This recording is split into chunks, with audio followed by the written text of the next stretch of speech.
Aye. I'd like to say today is going to be a busy day. Um, Gives me knee. It will. It will. Um, what do I want to say? I want to sit you and speak on writing, definitely. You know, that when I'm thinking about a video idea, it's always that. Um, you know, I want to speak about what it means to write, how good it is to write, how fun the struggles are, and how rewarding they are as well, because what else would you have, right? Like, I'd rather do this than mine coal. I'd rather do this than build ships. Men found pride in that. Don't get me wrong, right? Men found pride in that, and it was important for them. But not my thing. You know, not my thing. I do find some pride in some hard graft, but if that hard graft doesn't serve to help me write, then I just feel like I'm going crazy because to me it's like strength for strength's sake. Like you're not gaining money and helping the homeless. You're just gaining it to put it in a cave, like Smaug. That's his name. Like Smaug. You're just trying to sit there with all your gold and do nout with it. But um, if I'm not working towards writing, if everything doesn't culminate towards its end goal, then it just feels a bit weird. So I love writing. I love the struggle. I love the fact that this is what I have to do. Like this to me now no longer feels optional. It's not an optional thing. It's life, really. It's what I must do, and I'm happy for that. But obviously, life comes in waves of struggle. If you take the weather for example, the weather's a perfect example of how you can feel in life. You know, you could have a really good couple of months. It's all sunny, everything's great, and then all of a sudden things just sort of go a little bit downhill. Not horrendously, but you no longer feel like you're on cloud 9 every day, and that's fine. But that's just exactly what happens with the weather. It's not cloudless every day. It's not beautiful every day. Sometimes there's a bit of wind. Sometimes it's just a little bit chilly and the sun doesn't come out enough. And then eventually, shit happens. Sometimes you get rainy days. Sometimes it pisses down. Sometimes it pisses down and it's so windy that you don't want to leave your house. And life is just like that, really. Some days you'll just get days that you don't even want to leave the house, and some days you'll get sunny days where you want to do nothing but smile. And like with that, I think a writer needs to recognize, hey, this is our thing, right? This is our thing. We write as a passion, which people would construe and call a job. Um, we work a job in the same way a blacksmith does. That's our process, right? The pride we have in our pieces, the pride we have in our finished work, everything culminates to that finished work, And although another night wears it, another, a publisher puts their brand on it. We know deep down that's our work, and that's what we do. So we have to recognize that just like a blacksmith, it's early mornings and late nights. It's it's working when your hands are hurt, and also it's just the same as everybody else. You work when you're tired. You work when you don't want to work, and because you're always thinking about writing, regardless if you're relaxing or not. You're always. And somebody said to me yesterday, remember to take a break because you don't want to burn out. And I want to clarify that if you work too much and you don't give yourself a moment to step back and see the picture of it all, and you're too zoned in, you will be at fault for that, right? You will be at fault because you won't recognize why you need to take this scene out because you're not looking at the whole book. and you won't realize why you're writing this book now because you won't figure out what your catalog is, or you don't even know what you're trying to write in general. You're just writing, which is a good thing, but it's not the best. But for me, I never understood that terminology, burnout. It's been a while now since been a writer, since I've really told myself that this is the way it is, and I've not once reached burnout. I get depressed. But whenever I get depressed, I'm always thinking about stuff, and it always brings us back.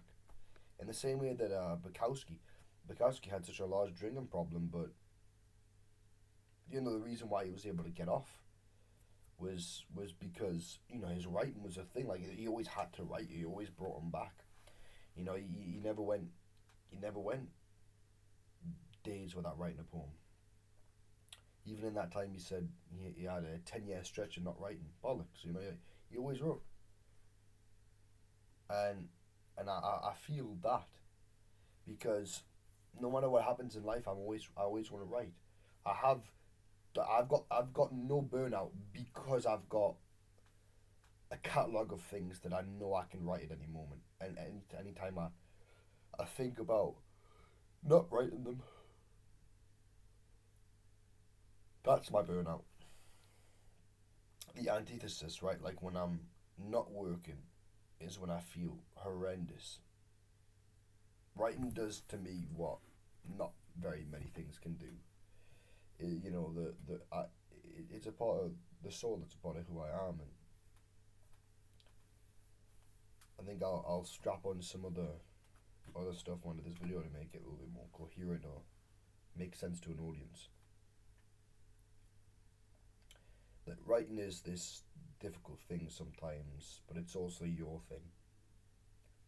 I think a writer needs to recognize that the self and the work aren't necessarily separate. That what you do is inherently political, whether it be little p or big P. It might be political in the sense that it's the politics between family members. It's the politics between, you know, what it takes to be a chef, something like that, right? Just nice, ordinary books. Or the politics of high fantasy and so on. But we're always working our stuff out. And the person's never separate. Well, writers like Jackie K's Trumpet's like a perfect example of how you're gonna put so much of your own self into a book, right? Like, you're gonna put so much of your own issues into a book, and your own struggles into a book. In the same way that you look at like Margaret Atwood didn't write a story about how women conquered America with their backwards Christianity. It was about men, because that's the suffering that she goes through is the perception of how men are in the world. Um, these gruff and tough men always write about cowboy shit because that's what they're, you know. You could be that guy who tries to write about a trans woman, and you're just like the biggest, most brolic, like you're just an absolute hooligan football player. You could try it, but I think you'll tend to realize that what you write comes from the source of the heart, and that's the beautiful thing, because everybody and their perspective in the world gets to sort of culminate in this world of literature and put their thoughts out there, which is great. Even the cunts, because we get to read what the cunts are thinking and recognize that they too exist and that life goes on. And so when you recognize that as a writer, I think it's like the same thing I was saying yesterday about it being 10 times harder, is like when you recognize that it's practically just you trying to do you. It's a really a big expression thing. It's really a big like political thing of you just trying to get the thoughts that you have out and onto something not as finite as the human mind, where you can forget things, but to work on something that once it's out there, it's really hard for people to gather all them copies up and burn them, and that the idea can spread too. I do think in the world there's a lack of thought on biker on Newcastle. I think there needs to be more eyes and care really, because I don't trust the council. I don't trust the government. I think I need people, actual people, to be active and to put change into this place. Which is why I say, okay, then I need to get eyes to reach this work and find it. Um, and that's okay. That's okay for your work to be inherently you, because it's beautiful that you're able to work like that. But of course, your characters and stuff are always going to be their own unique journeys, and you know, we as writers will go through all these things that I mentioned. And I think it's just key to remind yourself, well, like that it's not something you should lose your mind over, because the process itself is fulfilling. It what actually brings fulfillment. The thing you probably lose your mind over is the fact that the work's not getting published, right? You're like, fuck me, man. But the work and stuff, this is the part where we recognize that we're lucky, because if you took all sorts of things away from society, if you took all sorts of things away from us, we as writers have things that not many people have today. And I think, like, I don't want to say the creatives, because that's just fucking ridiculous. But people who feel the need to do something through their heart, you know, sometimes it is creative, sometimes it's political, and so on. I, we as writers, yeah, I see a lot of people. I see a lot of people who just go by the wayside, and all they want to do is some drugs. All they want to do is watch some telly, and they don't have anything that they need or they want. They don't have like a searching heart, an adventurous heart, where they're willing to suffer for fulfillment. But we as writers, people as like big P politicians, right, who feel like they need to make change, and people, restaurateurs, the people who think, oh, we need to make this beautiful restaurant, we need to give people good food and stuff. Like these people, but also fuck waste at restaurants, fuck waste. Um, these people, we all seem to have this thing that if you were to take life and jumble it up, and we will eventually, and maybe sooner than most, fall back into place, and recognize what the goal is, what the plan is. Not to say that all these people are just dumb, retarded pieces of shit. Like, that's not true at all. Your mom, you know, even inside of that, you got to recognize that she may not express it clearly, but she has things that she wakes up for. She has children. She has a house. Like, all these basic things. They don't express themselves and what it means to write a big fuck off novel, or create a bunch of pottery. But I think that's the thing that I'd advocate that the human heart needs the most. Um, you know, it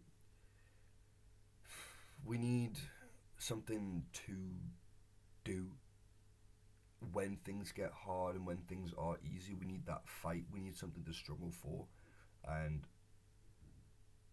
that we all have it in our own unique ways. But I'd advocate that we need more of it. Essentially, more, because there's certain people in this world that I see just don't have it, and if they do have it, it's lads who are addicted, and the thing that they do all day every day is just try to find drugs, and it's just like, come on, you're like, come on, please. But whereas like these guys, if we need to, as a society, we need to help them and help them find their reasons for being a good person. We need to help them find their reasons for waking up in the morning, and contributing, and helping people themselves.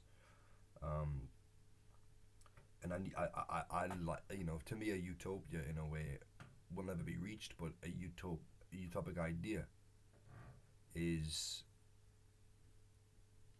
a world in which people all have their thing that they love to do. And I think there are many people in this world who don't have that thing. And by saying many, I don't mean to come out with a I'm better, No, but I think it is clearly obvious, right? Like, lads in the ghetto just shooting each other up. Um, I mean, big Jeffrey Epstein, you know. Okay, I'm not comparing lads in the ghetto to Jeffrey Epstein, but you know what I mean. Like lads in the ghetto who are just shooting people up in gang violence. Like it's not life. Yeah, that's not life. Lads who are just pedos and who love drinking kitty blood. That's not life. You know, people who are just taking H all day and people who just like take bud at 2 o'clock in the afternoon, and now the whole day is just ruined because you're not going to be clocked on if you've taken some bud. Or you like just be fucking realistic for yourself. Like you know the lads who just love to goon and go after women all day. The lads who are just joking it all day. Like you just aren't helping yourself. You aren't helping yourself. The lads who just sit there trying to make money. You're not helping yourself. You know, what's that thing in your heart that'll fulfill you? To me, I believe that we all have that thing growing up. You know, I'm a big pusher of childhood dreams and childhood goals because I think there's something within that speaks to the heart deeply and how it developed. You know, as a kid, I always wanted to be a policeman or a firefighter or something of a hero. And now I think that true heroism is helping the little man, you know, and I think even through that, the writing seems to stem through it, just trying to put people on the map and trying to bring attention. And I think, you know, once we get back to our childhood dreams, we can have a little look at it and think, what is it that I actually want to do in my life, you know? And I doubt that people just want to be in gangs and commit gang violence and rape children and take hardcore drugs all day. No, not even just hardcore drugs. Like fuck off. Will you get off tabs? Get off bud. Just stop being a fucking idiot. Right? It is hard, and it will be hard. I'm not saying it's simple, but you know, like, don't just use the word hardcore drugs. Just say there's softcore drugs that we're allowed to use. What about medicinal? Shut the fuck up.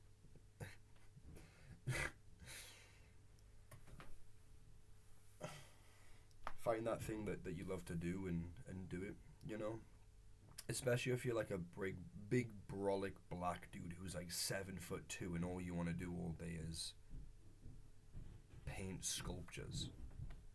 It's not gay. You know, it's not gay. It's not none of that matters. You know, you're not gonna look at that and think, oh well, I can't do this because of it. Like no, right? Like it doesn't matter as long as you got your thing, regardless of how crazy it might seem to you. Sometimes that might just click into place and you think, oh, yeah, I was pretty much meant to be that all along. You know, it's just how I feel. But some guys out there who I know, they might wake up one day and think, I'm not actually doing this, am I? You know, like this is crazy to think. But they, you know, it brings them so much peace to the heart, and you're like, yeah, man, like it might seem crazy, but if what you like to do is to just create notebooks, right? Like you like to go through the whole process of what it means to get the pages together, stitch them, glue them, put them on a nice hardback. Find your thing, and your thing will do a lot for you, even if it feels like if you just end up like you just want to be like a hat maker, a cobbler. If that's your thing, then fuck, that's cool, right? Like that's your thing, and you get to do it.